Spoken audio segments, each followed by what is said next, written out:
People often ask me, how many books do you read in a month? Well, I have this advantage of presenting a weekly show about books, so I get to read about a book a week. I'm sure things might be different if I didn't have to review books every week. But I do enjoy reading a lot, and I hope you do too. So let's check out a few thoughts on reading and enjoy some of our guests doing so.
A person's character can be described as a distinguishing feature, which could comprise of mental or ethical traits, which marks a person or a group of people.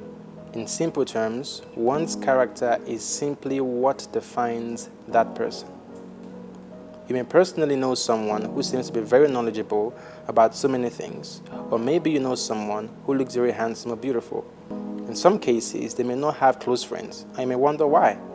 Until you get close to that person, you may not realize certain traits about them. It is important to note that sooner or later, however long someone tries to pretend, their true character will be made obvious.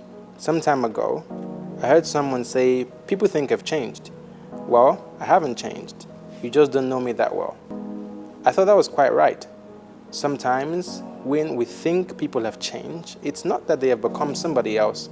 It could be because they are starting to reveal certain things they have kept secret from you for such a long time. Many friendships have been made and broken because of someone's attitude. I mean, friendships which have been built for many years brought to a sudden halt in a day because of someone's character. A lot of factors contribute to the type of character that people possess.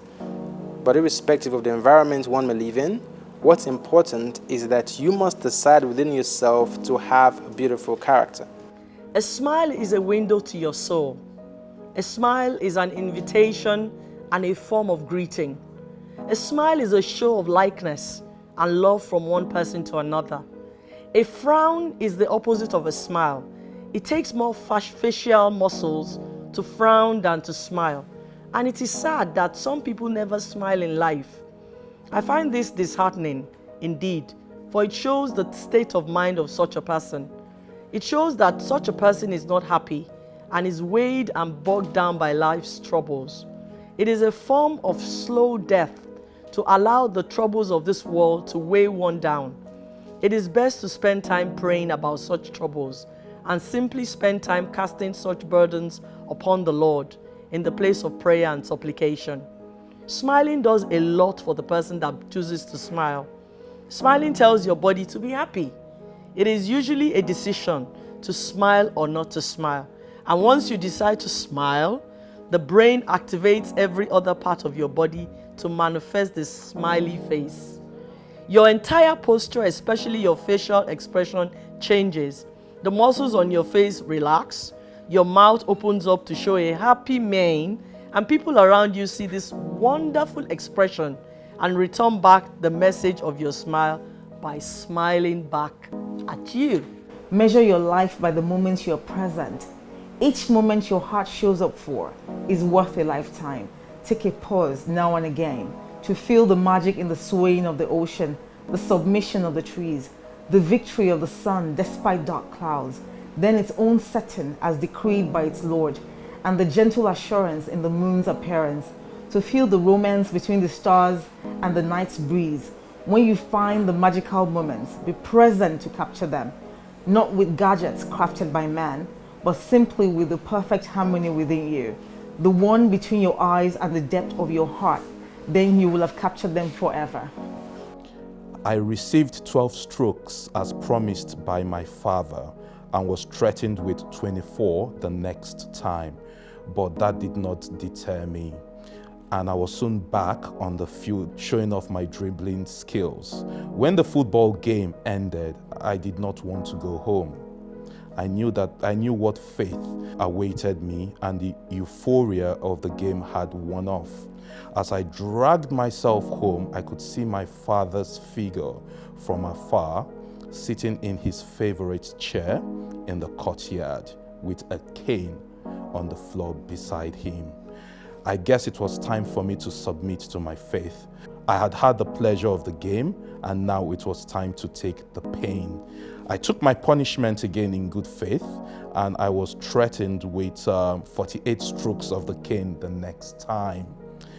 There was a strong temptation to head out to the playing fields the next day after school, but the thought of 48 strokes of my father's cane was quite daunting.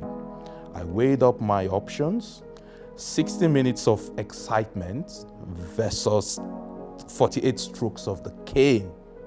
I was still going through this in my head, standing a few yards from the gates of the playing field, when my friend Nnamdi called out to me. I approached the locked gate with much apprehension, but the sight of the football in Nnamdi's hand, it had me climbing over the gate against my better judgment. I played that football game as if it was my last day on earth. I did not want it to end and then have to go home to face my father and the cane. As the light faded and the game was finished, I had no excuse to avoid going home. I dragged my feet in the direction of home. The nearer I got to the house, the more I wished the building would recede. My heart was pounding. I eventually reached the gate and stood there for about 5 minutes. I knew that the more time went by, the graver the consequences would be. Well, I said to myself in pidgin English, well, all die not die. Play the game, take the pain. And with that thought in my head, I walked into the compound like a condemned prisoner. The dead man is not the soulless case lying in a coffin. The dead man is the breathing case who wastes his soul, running around the world with no dreams, having nothing to aspire to but his sojourn in the grave. You know, when I wrote this, I saw so many people on the beach that day, and they were just all going around the whole place, and I just wondered if they hadn't missed the magic that was happening around them, which is what happens to us all the time. We're like people in the marketplace, constantly just running around without pausing to really think about, what does this moment mean to my entire lifetime? What does this person bring to my why, to my purpose in life? What does this work, what does this career mean to who I really am going to be in future?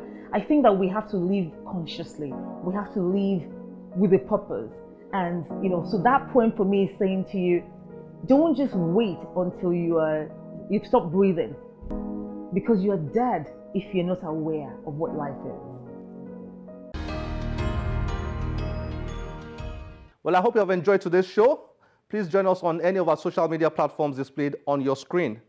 I am Olakunle Kasumo. Remember, one great book can change your life. Bye-bye.